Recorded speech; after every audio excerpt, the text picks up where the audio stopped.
Hello there, folks. Welcome to a Sweden that has been almost having spring in March. Let's see if that continues or if we get more snow. But I'm not here to talk about the weather. I realized that I haven't done a vinyl CD update since 1st of December. So I thought it was about time to do one. So I have a whole lot of stuff to show. I could even almost make another jazz special, but almost every vinyl CD update that I had during 2024, at least during the autumn, was in a form of a special. So I thought it was time to do a regular one for once. But I have a whole lot of stuff to show, so let's move on so this video doesn't get all too long. I'm starting with 45s, where there are this bunch only. Starting with something that I got this Saturday, Sarah Vaughan, The Man I Love, with these songs. I got this one for free actually. And it's nice quality. And the only negative thing is that it doesn't say anywhere which orchestra that is playing with her. However, I listened to Quick Peaks, and it is a kind of a string orchestra. So and it's 50s, obviously 50s recordings. So it sounds really, really nice though, and for free. Really nice, and great quality also for free. We have a cult classic, a hilarious, something that I call hilariously bad, that I found for 10 cents. A lot of these I bought for 10 cents actually. But this is a Spanish duo called Enrique y Ana. In 1983, they realized that there was something called E.T., a movie by Steven Spielberg. Heard of that? So they released this Donde está E.T., which means where is E.T.? And of course, this is they're making their version of from the movie here with the bicycle up in the sky. First of all, this is a very odd combination because Enrique y Ana is Enrique is was at the time around 25, 26, maybe 27. Ana was, when they were formed in the late 70s, 8 years old.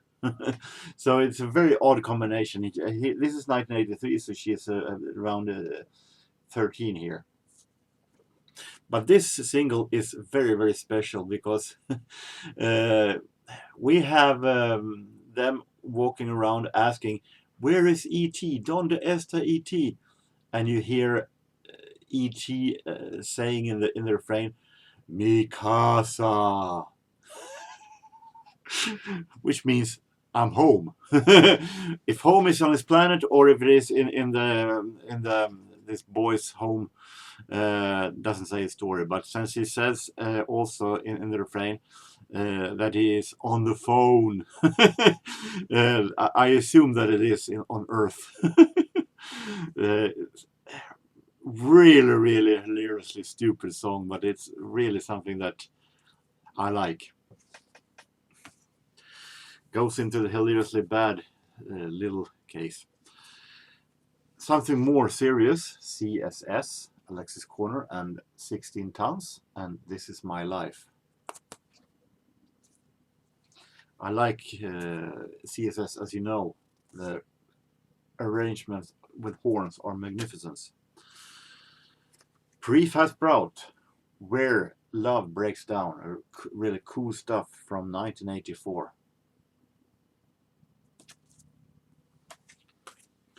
And we have from 1990, Paul Simon and the Obvious Child, recorded in Brazil with a Brazilian drum group.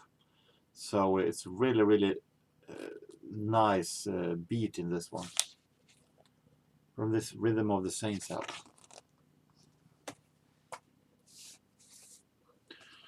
I'm no huge fan of medleys on albums.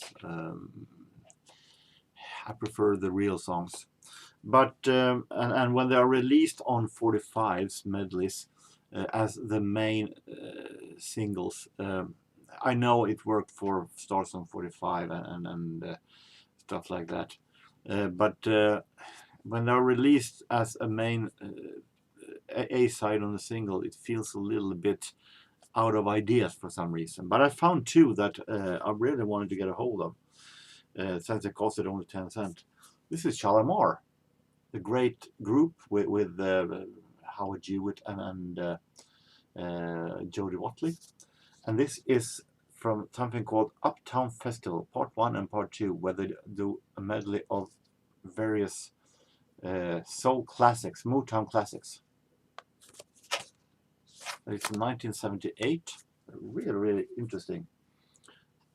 And I also found Detroit Spinners, which is the same as the Spinners. But this is a medley with Cupid and I Loved You for a Long Time, and it is from the Love Trippin' album. I don't know why they decided to put this on a 45 on the A side, but I love the Love Trippin' album. It is one of the best soul albums of 1980, the year. So I felt like I couldn't pass on this one. Chris Rea, Let It Loose from 1983.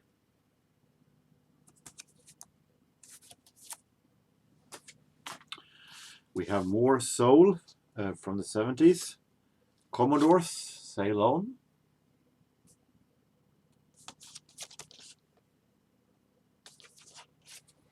From 1976. No, 70.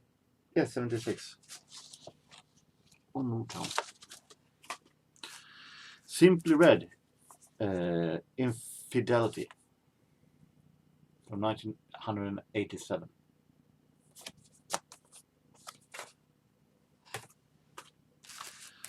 And we have a couple of jazz. We have the New Orleans Wanderers, which is a group with Johnny Dodds, Kid Ory, and so on, Lil Armstrong. It is recordings from 1926, so that is one of the reasons for me buying it. A couple of Benny Goodmans. One might think that I have enough of Benny Goodman 45s, but if I find something that I don't have, I'm there. Benny Goodman Quartet, Stomping at the Savoy. Not the most unusual ones, but for 10 cents, I thought it was something good to have. This nice quartet.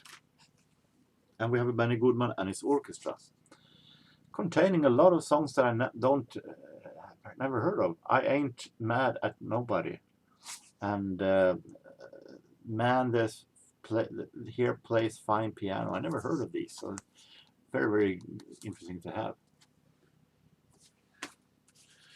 Edmond Hall in Buenos Aires. Edmond Hall, the clarinetist, and as you know, I like when to find jazz from other countries that isn't famous for the jazz, from the years when jazz were at its peak during the 30s, 40s, 50s, and so on. And this is Edmond Hall in visit in Argentina. And he plays with Lopez Furs, Lopez Ruiz, and Pichi Maz, which is 3 Argentinian jazz musicians. So it's very, very interesting only for that. Argentinian jazz with Edmond Hall. Now going back to the Colt again. About a couple of years ago, I bought this, Who Shot J.R. Ewing, with a Swedish country singer, Mats Rådberg, a Swedish version. Of course, this is not the original one. I managed to find the real one with T.R. Dallas. What a name. What is artist name? I found it hilariously interesting that They have so interest in one episode of Dallas that had such a huge impact that they're making one song for that episode. I think this is a very hilariously bad, and also bad that I have the Swedish version, which is sung in English. I don't know why they couldn't just release TR Dallas in Sweden. They had to do another English version with a Swedish artist. But okay, it's fun to have. Scritti Politti, The Perfect Way, from one of the best albums ever, Cupid and Psyche. And we have Gilbert O'Sullivan. The problem here is it doesn't say which A and which is B, but I'm not. And on the other side, O Wakadu, Wakaday. One of these are the A side, or maybe no one is on the A side. Unfortunately, I won't have time at the moment to do a tribute to the late, great Roberta Flack that passed away recently. I have albums by her, but she wasn't a singer that I think I discovered pretty late. But she was a great soul singer that dared to take soul music to another level, to mix it with other genres and still make it sound real funky and really nice, soothing. So rest in peace, Roberta Flack. And I can show this one though, because this one I found during this period. Killing Me Softly, 45. And Just Like a Woman at Peace. So rest in peace, Roberta Flack. We have Swedish troubadour Cornelis Vreeswijk that I've shown before that I like. I'm not going to translate this, but these songs, but it is from what I understand, from his first album. So really nice to find this one. And Andy Taylor from Duran Duran and Power Station in his solo album Thunder, the song Life Goes On. It is the album that contains Take It Easy. So let's go to CDs. We have it contains, actually, with one exception only, jazz. So I take the non-jazz first. This is Swedish blues rock singer Louise Hofsten that I like very much. Here it is a live concert where she sings with the folk opera orchestra. So it is the blues rock singer Louise Hofsten with a huge symphony orchestra live concert, singing some of her hits. This is going to be very, very interesting. Now, jazz. It's easy these days, obviously, to find Stan Getz albums. Really, really easy. So I managed to find 3 Stan Getz albums in various styles, all 3 of them. This is Stan Getz with the Gilbertos, Astrid Gilberto and João Gilberto. This is a verb release with a compilation with different kind of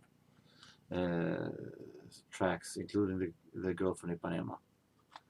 I don't have that much with Stan Getz and the Gilbertos, so nice to have.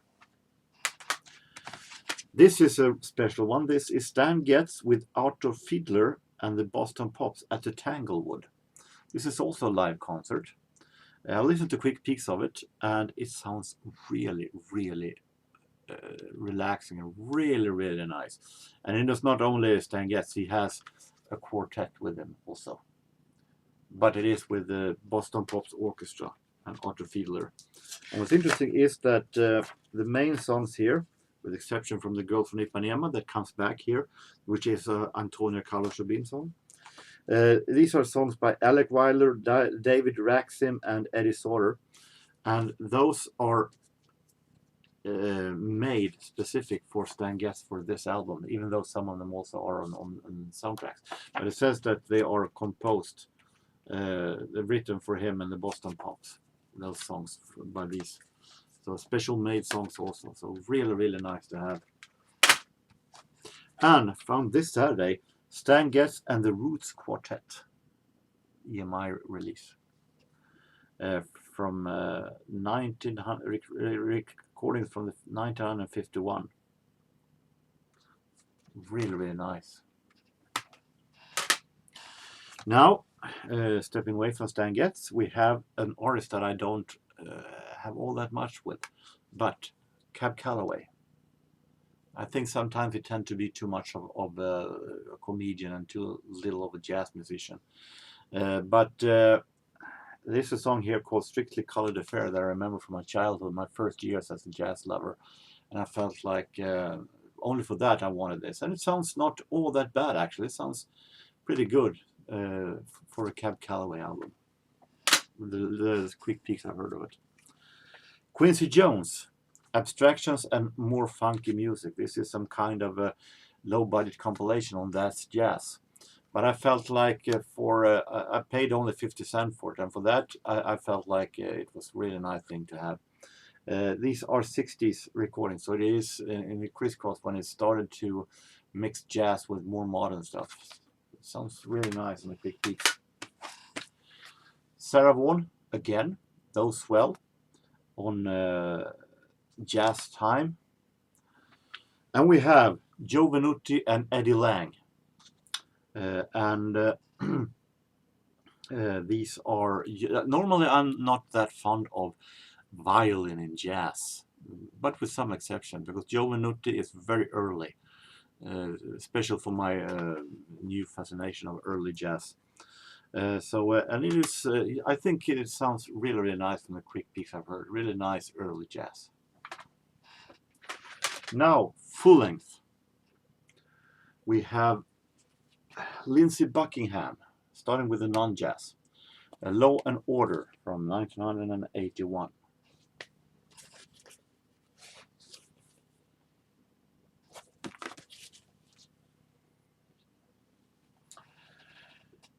More of the classic musicians. Little Steven and the Disciples of Soul. Also from, this is from 1982, sorry. Men Without Women.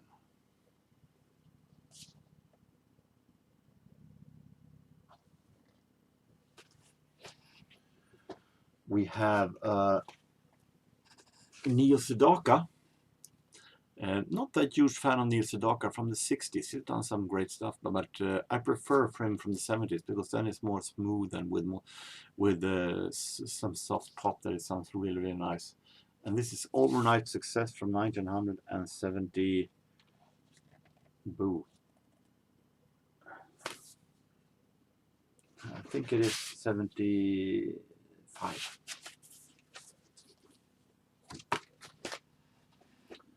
And the Temptations, Do the Temptations. A really nice album. If I'm not wrong, this was their final one on Motown until they signed with another label that didn't go all that well, and then they went back to Motown again.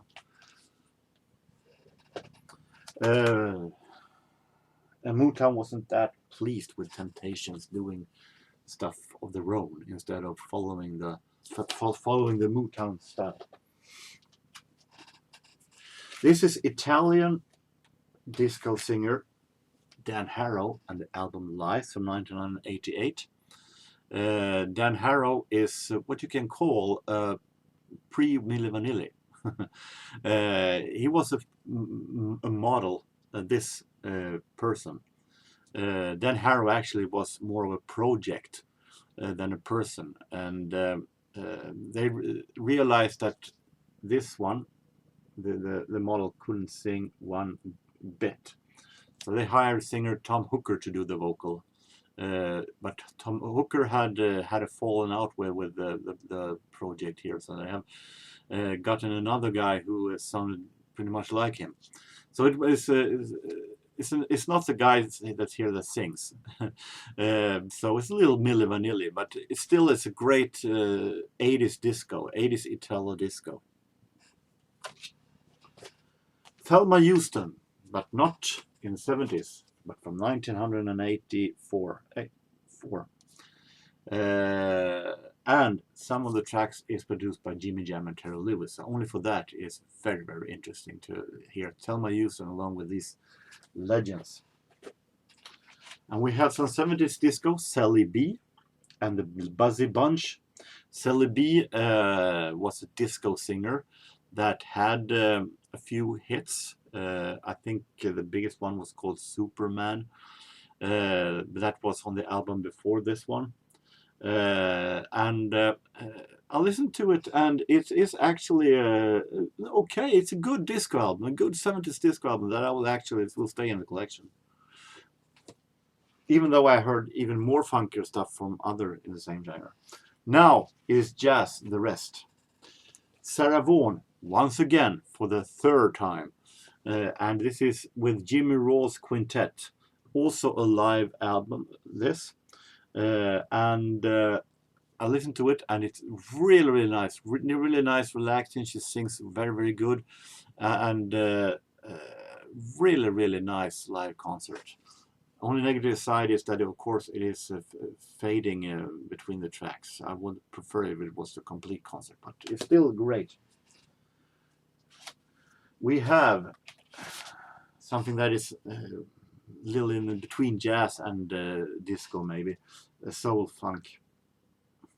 But we have a Lionel Hampton and Goodbye. So this is Lionel Hampton Goes Soul Funk Disco, believe it or not. And I was a little bit cautious there, but I paid 10 cents for this. So I felt, why not? I give it a try. I see what it is. And even though vibraphone isn't the best instrument for disco, it doesn't sound all that good. It sounds pretty good, actually. With the musician that is in the back, so it works as a funky album, actually. So it's going to be very interesting. But of course, I have a Lionel Hampton in its normal style also. So this is Lionel Hampton Vibrations in live performance, never before on record. Recordings from the 40s.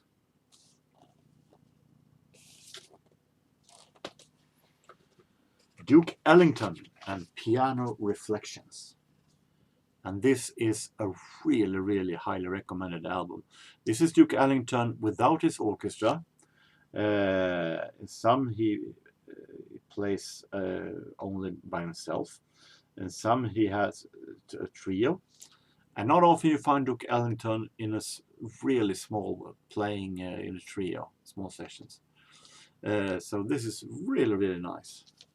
Underrated pianist of his own, right? More, you think of more of him as a big band leader than a pianist, actually. But here it shows that he also is a pianist. And speaking of pianists, Herman Schitterson, a pianist that I heard some of when I was in my teen years in Swedish radio. And I was so impressed by him. But I paid only 10 cents for it, and I felt like I'd go and give it a try, because his recording is still from the mid-40s.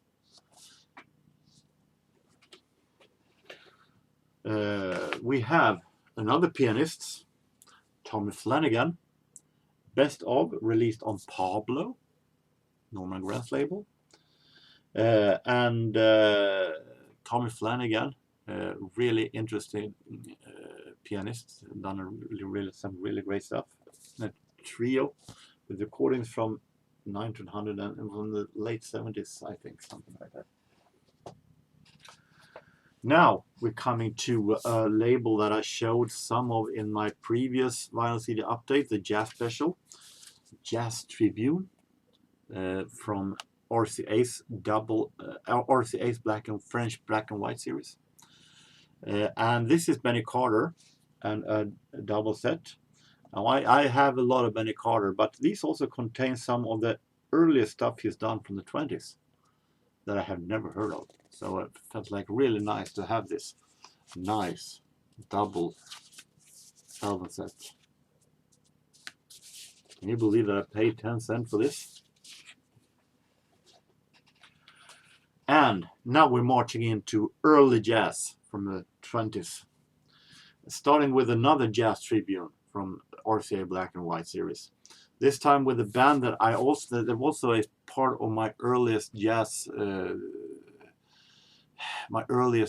years from the 80s when I was young. A band called McKinney's Cotton Pickers, a studio orchestra that released a whole lot of 78s, including a song that I remember very well, My Blackbirds Are Bluebirds Now. And here I have it in two versions, an alternative version also. So really nice early, very early big band style on it, combined with the 20s dance style. And speaking of 20s dance music style, I have shown a lot of Bix Beiderbecke now for a while, but I now managed to find a Bix Beiderbecke that I actually absolutely wanted to have, and that is Bix Beiderbecke when he plays with those bigger bands that he did during the end of his life. Gene Goldkett and Paul Whiteman that were big in the 20s dance hall style. So this is the unheard Bix Beiderbecke. A really, really highly recommended, really nice, really great jazz album. And one side with Gene Goldkett and one with Paul Whiteman.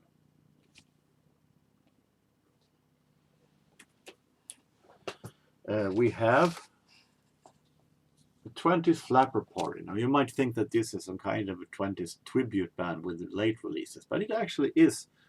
The fabulous California Ramblers, famous California Ramblers, were a band in the late 20s. I never heard of it, but I took a chance that it was late 20s recordings. So quick peek says it sounds really, really nice, early jazz style. I showed some Clarence Williams last time, and the pianist comes here again. Clarence Williams, jug bands from 1929 to 1934. And Clarence Williams plays jug here, an instrument that more or less disappeared when the 20s ended, or should I say, well, when the 20s style ended. So, but really nice to have some early jazz and more Clarence Williams. Clarence Williams Jazz Kings, 29 to 31. All of a sudden, I didn't find one Clarence Williams through all these years until now. The past 6 months, I've managed to find so much Clarence Williams. So it is interesting development. Earl Hines, his piano, 1928, his orchestra, 1938. It's a very strange combination because side one is piano solos from the 20s and side two is big bands from the 1938. I don't know why they did this kind of combinations. There's a mix of this and that. Here he comes again. This man, I'm talking about Joe Venuti, doing things with 20s recordings and early 30s recordings. And participating is some young Dorothy brothers. And a young Benny Goodman is also here. Jack Teagarden. So I definitely think that Joe Venuti, if it is early recordings, is one of the more interesting jazz violinists. We have a whole bunch of Jelly Roll Morton that I managed to find. I showed Jelly Roll also in the previous jazz special, December 1st, sorry. This is Blues and Rags from Piano Rose, 24 and 25.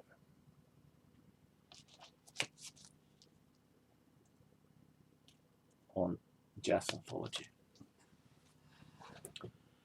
And we have Jerry Roll Morton, Alternative Takes. Now the writing on it is from the previous owner, but it doesn't bother me that much. We have these recording dates, 26, 25, and 24. This is with orchestra. This is not from the 20s, but Jelly Roll Morton is a 20s musician, so I'm counting it here. Jelly Roll Morton, 38 to 40. And this is interesting only because these are some of the last recordings that he did before he passed away. So only for that is very interesting. He died in 1941.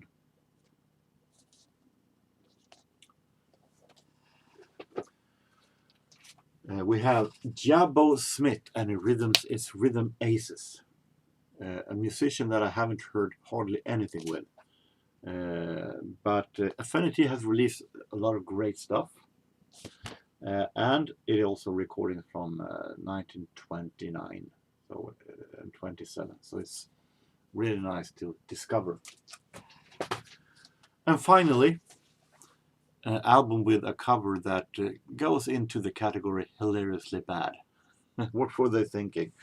This is an album, a nice jazz album with Swedish jazz musician Arne Domnerus Nonette. And the album is called Brösttoner, Breast Tones. And I thought that to illustrate that on the cover, they showed this. It goes to say that musical steroids isn't that much better than athletic ones.